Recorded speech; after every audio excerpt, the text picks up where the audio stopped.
pada sel prokariotik dan eukariotik. Pengertiannya, ekspresi gen merupakan suatu proses penerjemahan informasi yang dikode oleh gen menjadi urutan asam amino dalam sintetis protein. Dalam sintetis protein, informasi genetik yang dibawa DNA akan disalin menjadi mRNA melalui proses transkripsi. Selanjutnya, mRNA yang terbentuk diterjemahkan menjadi polipeptida melalui proses translasi. B. Transkripsi pada sel prokariotik dan eukariotik. Transkripsi pada dasarnya adalah proses penyalinan urutan nukleotida yang terdapat pada molekul DNA menjadi RNA. Dalam proses transkripsi, hanya salah satu untaian DNA yang disalin menjadi urutan nukleotida RNA atau transkrip RNA. Urutan nukleotida pada transkrip RNA bersifat komplementer dengan urutan DNA cetakan atau DNA template, tetapi identik dengan urutan nukleotida DNA pada untaian pengkode. Urutan perbedaan transkripsi pada sel prokariotik dan eukariotik dapat dijelaskan sebagai berikut. Pertama, ada waktu dan lokasi. Untuk sel prokariotik, proses transkripsi terjadi di dalam implanesa, sedangkan untuk sel eukariotik terjadi di dalam inti sel. Yang kedua ada gen. Untuk sel prokariotik terdiri dari 3 macam gen, yaitu yang pertama ada promoter. Promoter merupakan tempat awal perekatan enzim RNA polimerase yang nantinya melakukan transkripsi pada bagian gen struktural. Yang kedua ada struktural. Struktural merupakan bagian yang mengandung urutan DNA spesifik atau kode genetik yang akan ditranskripsi. Yang ketiga ada terminator. Terminator merupakan bagian yang memberikan sinyal pada enzim RNA polimerase untuk menghentikan proses transkripsi.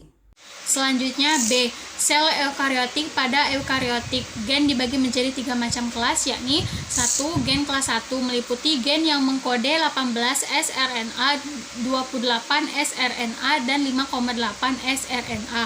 Promoternya yaitu promoter antara, special promoter, dan promoter utama. 2. Gen kelas 2 meliputi semua gen yang mengkode protein dan RNA berukuran kecil yang terdapat di dalam nukleus.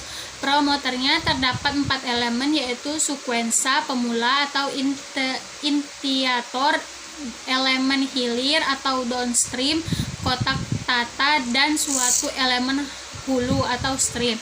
3. Gen kelas 3 meliputi gen-gen yang mengkode tRNA, 5 sRNA, dan beberapa RNA kecil yang ada di dalam nukleus.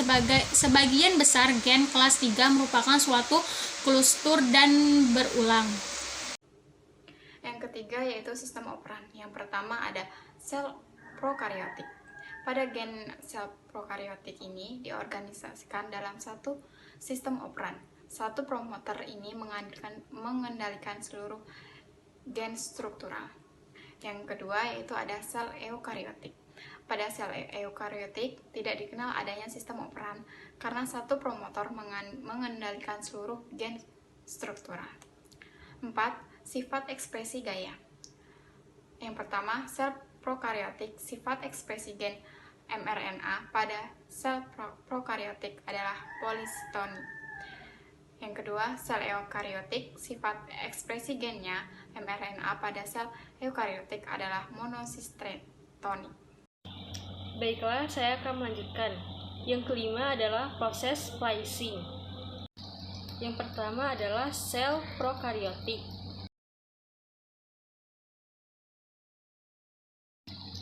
Penyambungan RNA. Dan pada sel prokariotik tidak terjadi proses splicing, karena pada sel prokariotik tidak terdapat intron dalam satu untaian mRNA hasil transkripsi. Yang kedua, sel eukariotik. Pada sel eukariotik terjadi proses splicing, karena dalam satu untai mRNA transkripsi yang akan diterjemahkan terdapat intron dan ekson yang berseling-seling. Terjadinya splicing ini karena fase pasca transkripsi. Selanjutnya proses capping dan poliadenilasi. Sel prokariotik tidak terjadi proses capping dan poliadenilasi. Hasil dari sintesis RNA, polimerase dapat langsung melanjutkan proses transkripsi. Yang kedua, sel eukariotik, proses capping atau pemberian topi ini mempunyai fungsi yaitu ujung ini melindungi mRNA dari degradasi enzim hidrolisis. Yang kedua, setelah mRNA sampai di sitoplasma, ujung 5 berfungsi sebagai tanda letakkan di sini untuk ribosom. Translasi pada sel prokariotik dan eukariotik. Translasi adalah proses penerjemahan urutan nukleotida yang ada pada molekul mRNA menjadi rangkaian asam amino yang menyusun suatu polipeptida atau protein. RNA yang ditranslasi adalah mRNA, sedangkan tRNA dan rRNA tidak ditranslasi. Molekul rRNA adalah salah satu molekul penyusun ribosom, yaitu organel tempat berlangsungnya sintesis protein. Sedangkan tRNA pembawa asam-asam yang akan disambungkan menjadi rantai polipeptida. Proses translasi pada sel prokariotik dan eukariotik dapat dijelaskan sebagai berikut. Yang pertama, waktu dan tempat. Sel prokariotik. Pada sel prokariotik, proses translasi terjadi sebelum transkripsi selesai sempurna. Hal ini berarti proses terjadinya translasi dan transkripsi hampir berserempak dan sama-sama terjadi di sitoplasma. Ini dikarenakan tidak membran inti. Sel eukariotik. Pada sel eukariotik, proses translasi terjadi setelah transkripsi selesai atau tidak terjadi secara bersamaan. Sebelum proses translasi terdapat fase pasca transkripsi. Terjadinya proses translasi berbeda dengan transkripsi karena terjadi di sitoplasma, dikarenakan terdapat membran yang membatasi antara nukleus dan sitoplasma. Selanjutnya adalah proses inisiasi.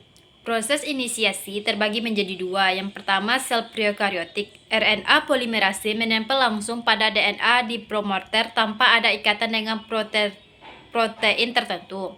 Kodat inisiasi pada prokariot adalah formin mentionin atau fMet. Yang kedua adalah sel eukariotik.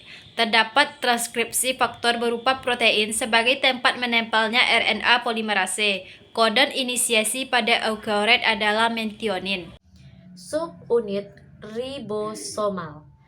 Sel prokariotik subunit ribosomal adalah 70S yang terdiri dari bagian besar 50S dan bagian kecil 30S.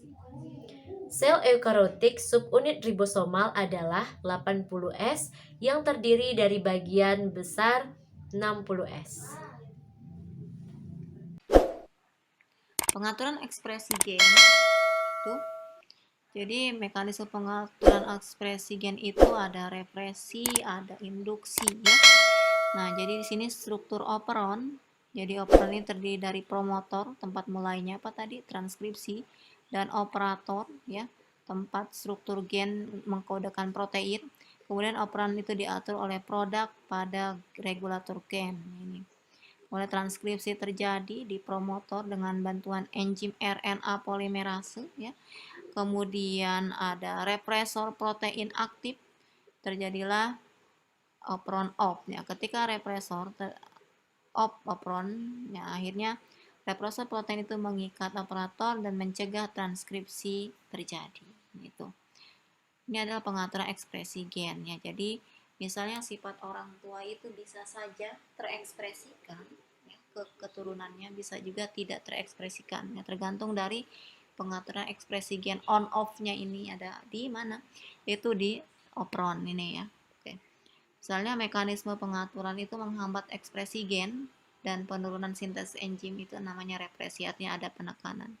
Ada active repressor protein, jadi protein yang fungsinya untuk menekan supaya sifat orang tua tadi tidak terekspresikan ke keturunan.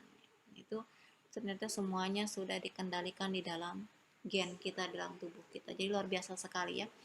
Bisa jadi sifat orang tua ini tidak diturunkan ke anak yang pertama, bisa jadi diekspresikan ke anak yang kedua, kayak gitu kan, atau ke anak yang ketiga misalnya.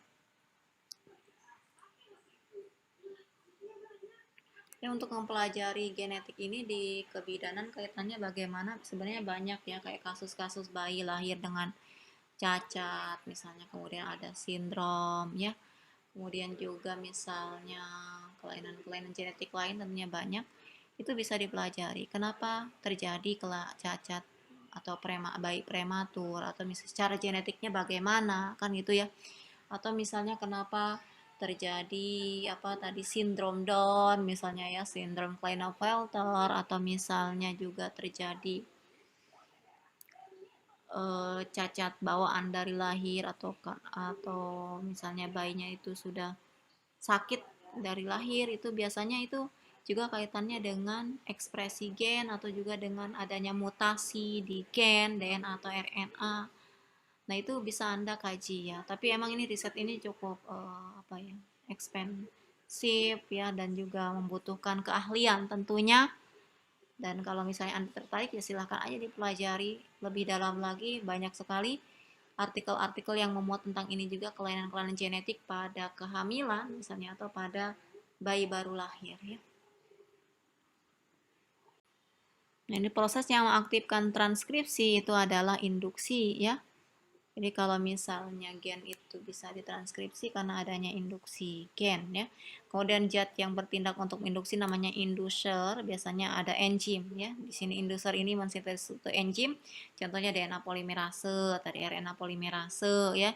Itu enzim-enzim yang berperan dalam proses transkripsi, replikasi ya, replikasi DNA ya. Kemudian pada transkripsi juga ada misalnya RNA polimerase ya, dengan messenger RNA itu template-nya.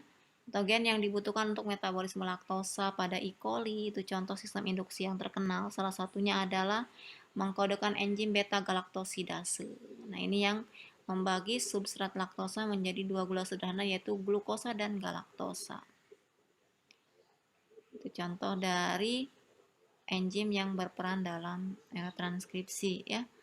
Laktosa ini juga diubah dalam sel menjadi senyawa allalaktosa, itu merupakan penginduksi untuk gen ini.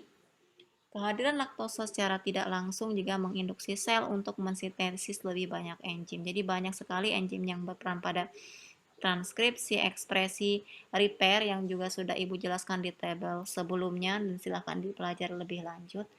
Dan juga misalnya materi-materi terkait dengan penyakit-penyakit genetik pada bayi baru lahir atau pada saat kehamilan, itu sebenarnya sih bisa dipicu karena adanya tadi ya infeksi, kayak misalnya infeksi virus misalnya menyebabkan apa, itu masih ada kaitannya ya.